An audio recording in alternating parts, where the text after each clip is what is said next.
What's going on, guys, and welcome back to another episode of Career Mode. This is episode number 74, and today, guys, of course, we are starting the new season off here with Millwall Season 4, and also we've been given our budget for the season, 8.5 million and 40 grand on the wage budget, so not too much really. The board want us to win the Europa League, they want us to qualify for the Europa League via a league position, and they also want us to reach the round of 16 of the FA Cup, and as you can see as well, we've also got a load of players joining us this year as well. As you would have seen during the January transfer window, we picked up quite a few players on pre-contracts. But anyway, guys, as this will be Saturday morning for you, if you would like another episode of Career Mode today, then get this video to, let's go with 900 likes. So if you can get 900 likes on this video, I will upload episode number 75 of Career Mode later on tonight after all of the football. But anyway, we do indeed take a look at our pre-contract players that we signed in January. The first of which is Nathan Baker, a 75 rated English centre-back. The second is a CM called Park Jong-woo, South Korean, 73 overall. John Fleck, a Scottish centre midfielder there, that is 75 overall. Then Shane Ferguson, a left-sided player that can play left-back and left-mid, 75 overall. Another 75 overall player here in Jay Rodriguez, of course the former Southampton man that can play on the wing and up top. And also Sam Baldock as well, 69 overall, so he's the weakest of them all there. And he's just going to be a reserve striker really. But as for who we will be picking up on permanent deals and trying to sign in this summer transfer window, well, of course, one of the players we were desperate for is Jack Robinson of Liverpool. We've had him on loan for the past 2 seasons, and now we want to make him an official Millwall player for the foreseeable future. So we look at Jack Robinson. I also noticed that Jack Rodwell's contract is expiring at the end of the year, and as he's over the age of 23, we can pick him up on a pre-contract in January if we so wish. So we'll check him out in the scout with the scout and see how he looks. And also Tom Ince as well. We've been thinking about this guy since season 1, so maybe Tom Ince could be joining the club finally this year. And also, for those of you that are asking me to check out the free agents, here is a decent one. Sergei Ermakov, I think that is. He's a left midfielder. He's got some decent pace. And also Tom Bennett, a left back, 425 grand valuation. And Ermakov is 1.1 million valuation, so they're not that great. They're not that good at all, really. The free agents this year are really bad. But as I said before, last year you could pick up free agents for that were worth like 20 million. Now you can barely pick up any good ones. But I guess they'll be alright for cover players. But we also requested from some funds from the board. We said we'd reach the quarterfinals if you give us 5 million. They said we'll give you 3 million, and we said that was fine. So we get an extra £3 million to work with, because we haven't really been given too much money this year. I was expecting at least 10 million, but 8.5 million plus 40 grand on a wage budget isn't that much. But Nicky Mayenper looks like he's on his way out to Bristol City with that free agent goalkeeper we got at the start of last year.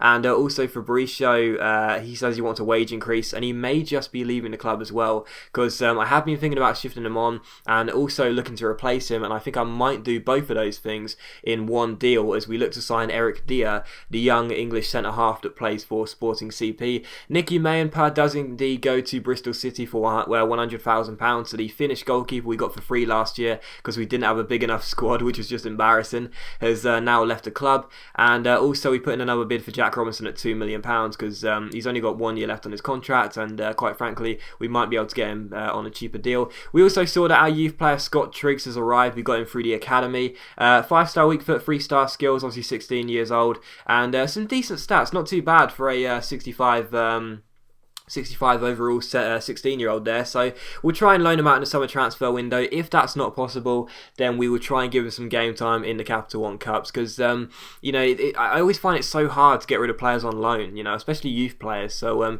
we'll try and send them out on loan, but if we can't do so, then we'll just include them in some cup games. And we also sent our scouts out as well, our youth scouts. We picked up a 5-star experience and 5-star judgment scout at the end of the season, and we send one out to England and one out to Chile. Of course, England, the country we're based in with Millwall, and Chile, the country we are currently managing. But we also go ahead and offer 2 contracts for Ermakov and Tom Bennett here, the free agents, and we'll wait and see what happens there. And also a transfer offer came in for João Vitor, one of our centre midfielders we picked up on a free agent in January of the second season.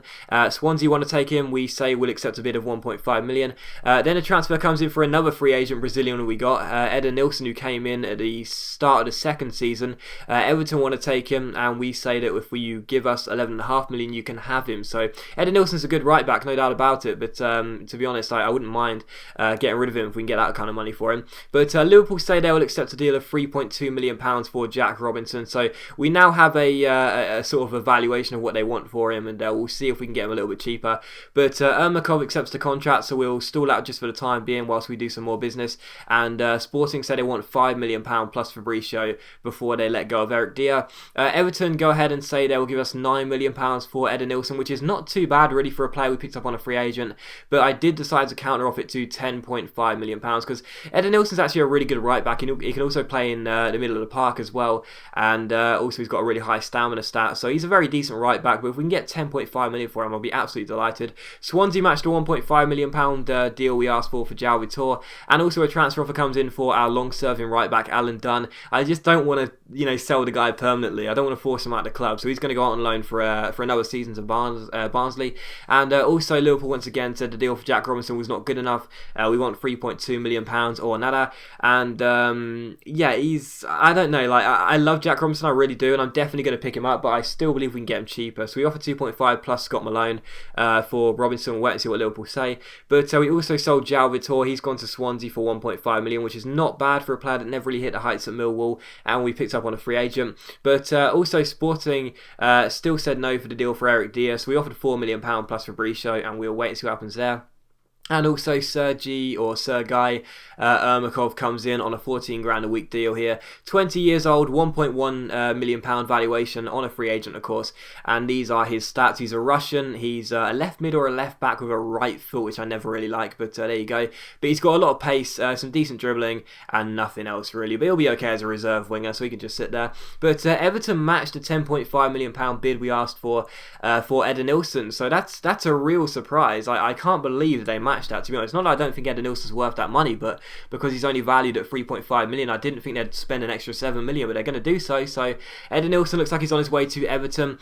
Sporting accepted a deal of £4 million plus Fabrizio for Eric Dier, so we can finally start thinking about replacing Fabrizio. And he's another player we got on a free agent, and now is being used to bring another player in. So Dier looks like he is on his way to the club. We also sold Eden Nilsson for £10.5 million to Everton, so we do get quite a bit of money there, and that is very good news for us. And Liverpool did go ahead and accept a £3.2 million deal for Jack Robinson, so that is not a bad price to pay for a left back we've had for 2 seasons on loan and has always been consistently good. So I'm pretty damn pleased with that, to be honest, and we should be picking up Robinson on a permanent deal. Todd Kane says he wants to play in the place of Eden Nilsson. Now he's gone, and I don't think that's going to happen because although I do like Todd Kane, he's not really good enough.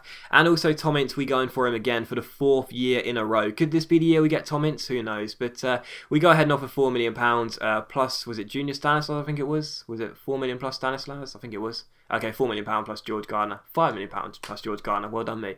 But we offer Blackpool a deal for Tom Ince, but I don't think we're going to get him, to be honest. And also we go ahead and look at Junior Malanda. We scout him for a little bit, and we'll wait and see what the club, I think it's Wolfsburg to have Malanda, will say they want for Junior Malanda. And also we look for Will Hughes as well. He's another good young centre midfielder here. Of course, he's English. We'll scout him as well. And this scout, of course, we picked up at the end of the season. He cost us quite a bit of money, but he's really good. I'm so pleased I signed him because although it may have kind of messed up the budgets for this year, this scout is really, really quick. So that's fantastic. He gets through these players so quickly, and that's always nice because it usually takes an absolute age to scout just one player. But Eric Dier goes ahead and declines the contract we offered him. He said he wanted a bigger squad role, so we give him crucial first team status on 35 grand a week for 5 years because he is only 22 years old, so he's clearly got quite a good future ahead of him. Blackpool said the deal for Thomas Ince wasn't good enough. They wanted £11 million, so that's not going to happen. And we also saw that we signed 2 players in one go. Eric Dier has joined the club for £4 million plus Fabrizio. Jack Robinson has joined the club for £3.2 million. Well, he does after we go ahead and adjust the budget there. So £7.2 million plus a player we picked up for free for Jack Robinson and Eric Dier. And I'm very pleased with those 2 signings. Of course, Robinson spent 2 years on loan at the Den and was always good, and he's still got some room to grow. And Eric Dier is 79 overall, and he's only 22 years old with some fantastic stats. So those 2, coming in for, quite cheap, really. I'm very pleased with the business we've done there. But after that, we decided to go back in for Thomas Ince. it's looking quite unlikely we'll be able to afford him, because there are still other targets I'm looking at right now, and although Ince would be a good signing for us, it's not really the area we need to focus on. So I'm not really sure we're going to get Tom Ince this year, because as I said, it's not really the area we should be focusing on, and the money is going to be quite expensive for him, £11 million for Tom Ince. And also the first preseason friendly was against Paris Saint-Germain. We won by 2-0, and it was the free agent we picked up, Ermakov, that got both goals. That was kind of interesting, but yeah, there you go. We also got a transfer offer for Danny Ings here. Of course, our informed striker of last year, it was Genoa for £7 million, and we basically said no, get lost, because he's amazing, we're not selling him. And also we had a transfer offer for our captain, Liam Trotter. It was Celta Vigo for £1.9 million, and I just said no, just forget about it. That's an insult really for our long-serving captain at this club, who of course we made captain in the first season. And also Blackpool once again said they wanted £11.5 million for Tom Ince, and I was like, well, it's not going to happen, is it? Do you know what I mean? It's not going to happen, because Ince is really good, and I have wanted him since season 1, but you know, 11.5 million, I don't think he's going to be worth that much, and even if he is worth that much, I'd rather not spend that much money on him. We do offer £7 million plus junior Stanislas, and we'll wait and see what Blackpool say to that. But we also got a transfer over for Scott Malone here, our left back, and with the arrival of Shane Ferguson, who can play left back on a pre-contract for free, and also of course the arrival of Jack Robinson on a permanent deal, Scott Malone isn't really needed anymore. He's been with us since day one, but you know, he can probably leave now. He's done his job really. And also our second preseason friendly was against AC Milan. Unfortunately this one we lost by 2-1, but funnily enough Ermakov scored again, so what a start he's having in preseason. Also Derby County said they would go to 625 grand for Scott Malone, so we accepted that deal, and it looks like he is on his way, which is perfectly fine for me, like I said, because we've got a replacement for him now in Robinson and Ferguson. And also once again we went in for Tom Ince again of Blackpool. Of course we upped it to £8 million plus Stanislas, and we'll wait and see what Blackpool say, because he's only valued at 6.5 million, so I'm not really that keen on spending that much money. But ADO Den Haag, I'm not sure how you pronounce that, came in for Camiliano here, another player we picked up on a free agent. We counter offer for 750 grand and wait and see what happens there. And also we now enter August, so we have another youth score monthly report, and the players look, you know, the 3 of those look really bad, or 4 of those look quite bad I should say. But John Joe Anderson and George D. Mesquites, the scout future star, and John Joe Anderson, the player we scouted ourselves, they both look quite good, so when they turn 16 we'll promote them. But our third preseason friendly was against Atletico Madrid. We lost by 2-0, and that caps off the preseason friendlies.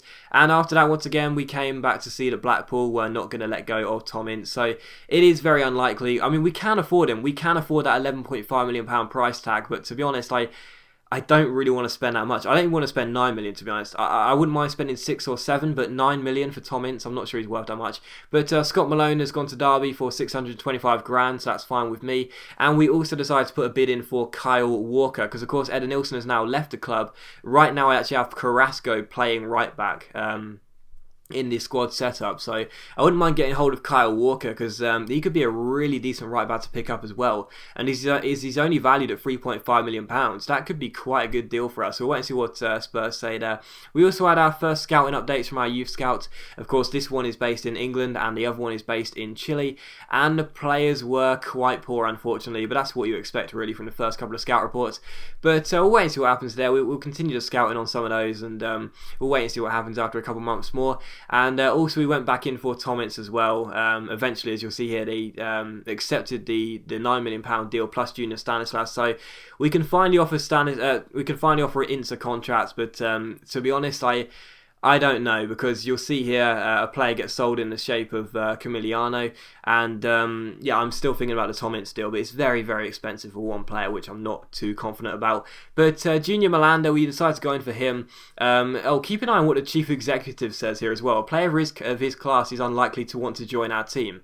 That's really insulting, isn't it? That's very insulting that our chief executive would say that. I mean, talk about being very unambitious. That's ridiculous, you know, saying his class is very unlikely to want to join our team. It's like, you know, have you not seen the progress we've been making? So that was kind of insulting, I thought, from our chief executive there. But anyway, Spurs said no to the deal of £4 million plus George Gardner, so we up it to £5.2 million, and we'll wait and see what Spurs say, because I definitely think he's worth that much money. Tom Ince does accept the contract, but we stall it for the time being, because as I've said, I don't know. It's a lot of money, plus getting rid of Stanislas, who's been really good for us, and I don't really know whether I'm going to do that. But Wolfsburg aren't going to let go of Junior Malanda, but Spurs did accept a £5.2 million bid of... Spurs did accept a bid of £5.2 million plus George Gardner for Kyle Walker, so that could be a bit of a steal for us. And as I said, at the moment, we actually have Carrasco playing right back and Jay Rodriguez on left wing, so I think I would rather sign Walker and have him at right back and Carrasco back on left wing than signing Tom Ince at left wing and having Carrasco at right back, because I think I get the best out of Carrasco when he's playing left wing and able to cut onto his right foot. But that's how I got the squad set up. It's a really new feel. You know, there's been a ton of new players coming into the club, and it's a really new feel squad now. Even though the starting 11 hasn't changed that much, you know, at the moment Eric Dier and Jay Rodriguez are the only two new players in the starting 11, and of course Jack Robinson on a permanent deal. The squad in itself, you know, the reserves, if you will, and the bench has changed quite a lot. So there's been a lot of new players coming into the squad, and that should be really fun to watch and see how they progress, and as we transition to a, you know, completely new side really with the players that have been joining us. But the first game of the season in the Barclays Premier League is away at away at Anfield to take on Liverpool. So this is the side that actually finished in 4th place last year. So as I said, this is the year I want to challenge for the top 4. This is the side we need to beat, I would say. Liverpool are going to be around the 4th, 3rd, 5th place mark. So this is the side we really need to beat. And of course, the first game of the season, you know, you want to get off to a good start, no doubt about it. You want to impress early on and try and play well and pick the points up early on. But, you know, when I said I wanted a good early start, I didn't actually expect this. From our first attack, Jay Rodriguez robs the ball, goes down the left-hand side, fizzes a cross in, and Danny Ings scored. So from our first attack of the season, we take a 1-0 lead at Anfield. And that was a great show of pace by Jay Rodriguez. Of course, a new signing for us, and of course Danny Ings starting this season just like he started last year, banging in the goals. Brilliant finish by Ings after a great cross by Rodriguez, and already here at Anfield it is Liverpool 0, Millwall 1, so what a fantastic start for us here. But in the 13th minute, this was absolutely fantastic. Larson collects the ball for us here, plays a cross-field ball to Kelvin. It's headed away by Liverpool, but I'll tell you what, you know, I've been talking about a goal for the series, and I think this one could be a contender, no doubt about it. That is absolutely awesome by Carrasco. As I said, I started him at right back. I wasn't really what to expect from the cult hero of the series, but that for me is the goal of the series so far. That was absolutely incredible. I saw it get cleared away, and I thought, you know what, I'm going to head it back to Carrasco and have a go from just outside the area, see what I can do. And that is just fantastic. That is an amazing half volley by Carrasco. It's right into the top corner. There is no chance for Mignolet, or Mignolet I should say, and that was just an absolutely superb goal. I was basically in utter disbelief when that goal went in. I basically dropped the controller in shock. It was an amazing strike by Carrasco, and as I said, probably a contender for goal of the series already, certainly a contender for goal of the season already, and a wonderful, wonderful start to this game. And just 14 minutes in, we had a 2-goal lead here at Anfield, so what a great start for us there. Carrasco and Ings have the goals, and I thought just afterwards I better show the sliders, just because there's always one or two that question of validity. But there you go, those are sliders. But take nothing away from that Carrasco goal, that was absolutely fantastic.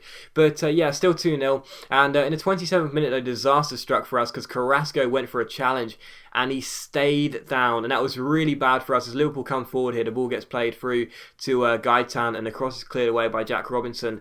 And as you see here, Carrasco is clutching his knee, and the game gets stopped. And I was like, oh god, no, please don't give him a serious injury, and he's out for like 3 or 4 months. But thankfully it is just a sprained knee, and he'll be out for about 4 weeks. So that's very good. I was really worried at first, but 4 weeks is fine. You know, I don't mind missing him for the opening couple of games of the season, and thank God that is not a serious injury like I was initially fearing. So Carrasco does get injured. He'll miss the rest of the game, which is a bit of a shame, but you know, it's not as bad as first fear, let's just say that. But in the 54th minute here, Liverpool were trying to hit back after a miserable first half, and I tell you what, I haven't had any problems doing this for a while, but finally I have messed up from playing the ball out from the back. It's been a very long time time since I made a mistake doing that, but this time I did. McCarthy played the ball right into the path of Coutinho. He found Benteke, and the former Villa striker made it 2-1 there. So my error with McCarthy, but that's just part of the parcel. And in the 61st minute here, Liverpool come forward again, and it's another goal for Christian Benteke. The cross came in from the left wing, and the big, tall Belgian striker makes it 2-2. So we threw away a 2-goal lead here. And in the 86th minute, I was just thinking, okay, well, we threw away a 2-goal lead. Let's just take the draw and be done with this game.